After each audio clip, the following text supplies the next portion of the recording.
Ahí está, el Everest, la montaña más alta del mundo hasta ahora, ¿verdad? A menos de que construyan una más alta. Ay, Oigan, no, bueno, vamos a hablar de temas de salud. Ya sabe que aquí en el programa, pues nos gusta recalcar sobre todo que lo más importante que tenemos cada uno de nosotros es nuestra salud y hablar de enfermedades en el sentido de poder informarnos más acerca de los padecimientos, pero también cómo poder prevenir y en caso de padecerla, pues orientarnos acerca de los especialistas que hay que consultar para llevar a cabo pues la curación o vivir con esta enfermedad. Bien, hoy nos acompaña Tere Rull, que ella es licenciada en nutrición y que conoce bastante acerca de la siguiente enfermedad que vamos a platicar, que es la enfermedad celíaca, ¿no? Así se le llama. Celíaca. ¿Cómo estás? Tere, Buenos días. bienvenida. Gracias. Oye, platícanos desde el comienzo, ¿qué es esto de la enfermedad celíaca? Yo no había oído hablar de ella, sinceramente. Bueno, lo que sucede es que se conoce mucho de ella, pero se difunde poco y se diagnostica menos todavía. Claro. Entonces, la enfermedad celíaca es una condición autoinmune del intestino y se hereda. Es una condición genética que obviamente es la intolerancia, pero ahora sí que es la intolerancia permanente de origen genético al gluten. Y el gluten, obviamente nosotros hablamos de intolerancias y de sensibilidad a los alimentos.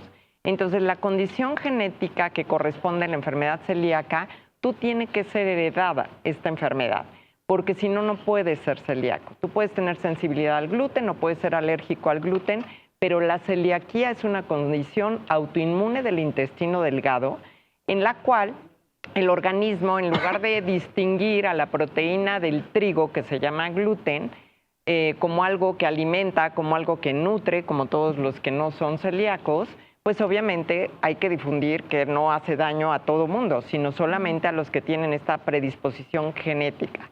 No te puede ser de otra manera manifestada. Ahora, ¿qué es lo que ocasiona la enfermedad celíaca? Desnutrición fundamentalmente porque malabsorben los nutrimentos al dañarse la periferia del intestino.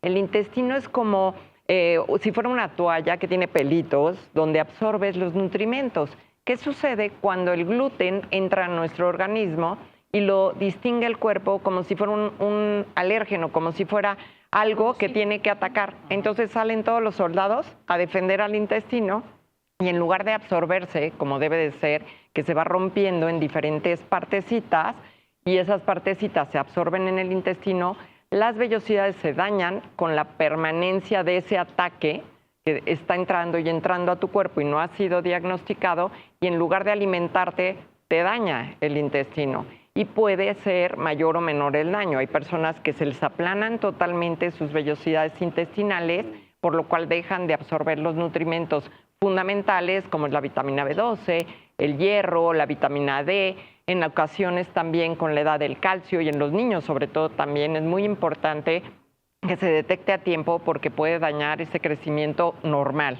Entonces sí es una enfermedad que debe de ser diagnosticada a tiempo y que lo que sucede es que no se diagnostica. es que justo, Tere, el 1% de la población mundial pues tiene este diagnóstico, pero como los síntomas son tan parecidos a un malestar estomacal, a una irritación, de repente a una infección estomacal, no se diagnostica. ¿Qué es lo que es recomendable para las personas que no saben, tienen malestares y no saben si tienen esta enfermedad o no? ¿Qué es lo que deben hacer primero? Pues yo lo primero que sugeriría es ir con un especialista, un gastroenterólogo, es el que debe de diagnosticar esta enfermedad. Lamentablemente no tenemos a todos los gastroenterólogos que estén especializados en el diagnóstico de la enfermedad. Para eso hay las guías mexicanas y las guías internacionales para la detección de lo que es la enfermedad celíaca y hay un protocolo. Ese protocolo va de inicio en pruebas en suero de sangre, en serológicas se llaman, y esas pruebas son muy fáciles de hacer. Se hacen tanto en niños como en adultos y si tienes ya un médico que te esté tratando, pues obviamente él debe de conocer cómo se diagnostica. La segunda situación que tienes que abordar, y eso lo diagnostica el médico y eso lo prescribe el médico, es una endoscopía con biopsia. ¿Qué quiere decir? Que se toman pequeñas muestras del intestino de partes que están dañadas y sanas. Los médicos tienen que ser los que diagnostiquen esto y se mandan a hacer esas biopsias para saber si realmente están tus vellosidades en condición celíaca. ¿Qué quiere decir esto? Puedes tener una biopsia, pero si no saben específicamente qué están buscando, lo pueden confundir con otra enfermedad o pueden no diagnosticarla. Entonces, hay muchos pacientes que a mí me han llegado que de verdad dices, ¿cómo fue que los diagnosticaron para que toda la vida dejen de comer gluten? Y dices, híjole, ni siquiera les hicieron pruebas serológicas primero, abordaron inmediatamente con endoscopía y biopsia. Entonces, hay un protocolo y los médicos deben de manejar tanto a los niños como adolescentes como adultos como debe de ser. Y ya hay muchas guías internacionales.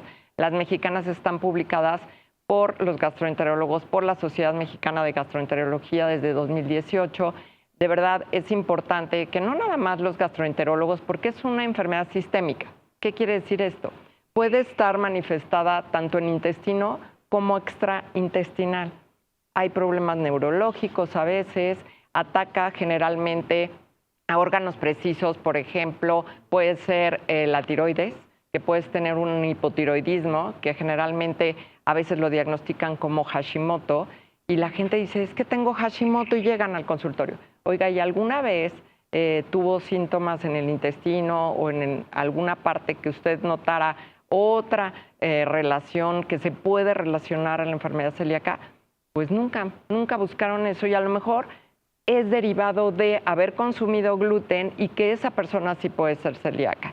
Hay muchas enfermedades como puede ser la psoriasis, el síndrome de Sjögren, que es cuando tienes todas las mucosas que no producen la suficiente lubricación, o hay también la diabetes tipo 1, que si tú no buscas algo que sospeches, pues nunca lo vas a encontrar. Entonces, yo sugiero que todos los médicos deberían, no nada más los gastroenterólogos, conocer del diagnóstico de esta enfermedad para que cuanto antes se diagnostique y el gluten no dañe a otro órgano. Eso es lo más importante porque es reversible cuando se diagnostica a tiempo. Entonces, esto es bien interesante. Es que es una enfermedad, un trastorno muy subestimado en los sistemas de salud, porque es extraño que lo vemos anunciado en todas partes, que productos sin gluten, y la gente no sabíamos qué es el gluten o cómo afectaba. Pero entonces, ¿qué pasa si yo sigo consumiendo gluten? ¿Hasta qué punto puede llegar? ¿O cómo se me puede complicar con otras enfermedades? Pues lo que sucede es que tú puedes tener esa predisposición genética. Nadie puede ser persona con celiaquía si no tienes estos genes que califican, que son alelos, se llaman así, DQ2 y DQ8. Pero la mayoría de la población puede tener estos alelos, mas no todos son celíacos. Entonces, sí es importante que tú conozcas la genética cuando ya has hecho una serie de pruebas. Yo creo que lo más importante es la experiencia, porque si clínicamente tú lo sospechas, incluso, por ejemplo, la infertilidad. ¿Cuántas mujeres pudieron haber tenido un bebé y nunca les buscaron la enfermedad celíaca, que ya las voltearon de cabeza y ya les dieron N tratamientos costosísimos? Y a lo mejor lo único que no intentaron es quitar el gluten. Entonces, ese tipo de cosas son importantes de sospechar la enfermedad, de verdad ir a un especialista y que el especialista conozca cómo se diagnostica. Entonces, yo creo que son pasos que hay que seguir y hacerlo a tiempo. Y estas cuestiones de moda, de que sea, bueno, hecho un boom de productos sin gluten, pues es a veces son utilizados incluso por las personas que menos deberían de comprarlos, ¿no? Entonces, yo creo que a veces los sensibles al gluten no celíacos, que es otra condición que no es de origen genético y que incluso se debería decir sensibilidad al trigo. ¿Por qué? Porque el trigo tiene muchas sustancias que pueden ser no las proteínas y ahí están y que puede ser a lo que estés reaccionando. Entonces, bien a bien, la sensibilidad al gluten no celíaca se debe de, ahora sí que erradicar ese diagnóstico erróneo. ¿Por qué? Porque primero hay que saber si eres alérgico o no al gluten, al trigo. Luego, si tienes una sensibilidad, ya habiendo descartado la celiaquía. Y entonces buscas a qué eres sensible de ese trigo. Y entonces tratas ese paciente, ¿no? Y además no de por vida, muchas personas que son sensibles al trigo deben de dejar el gluten. Entonces sí es importante definir quién tiene enfermedad celíaca, porque esa persona sí va a tener que hacer la dieta sin gluten, pero además muy estricta. Entonces hay que enseñarlos, hay que capacitar a los que están a su alrededor en el sentido de esa convivencia cotidiana. Exacto. Entonces no tiene curación, ¿no? Y si es un tratamiento el que hay que llevar, además de la alimentación, o simplemente con la pura alimentación se puede vivir sanamente y bien. Pues lo que sucede es que si tú tienes una enfermedad adicional a la celiaquía, ejemplo, pueden tener enfermedad de intestino irritable, que es antes conocida como la clásica colitis. Entonces se te suma la colitis en etapas que estás muy nerviosa. Bueno, pues hay que darte a lo mejor un desinflamatorio, a lo mejor tienes muchos gases, se te puede dar un medicamento para tratar lo que está unido a la celiaquía.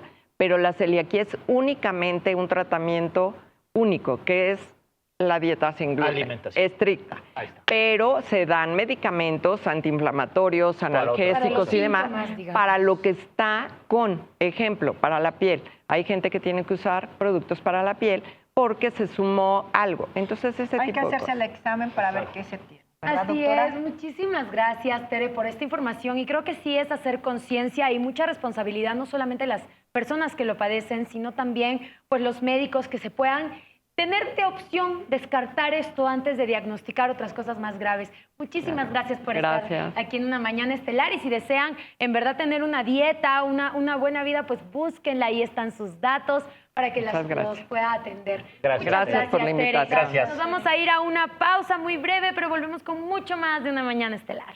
Exactamente.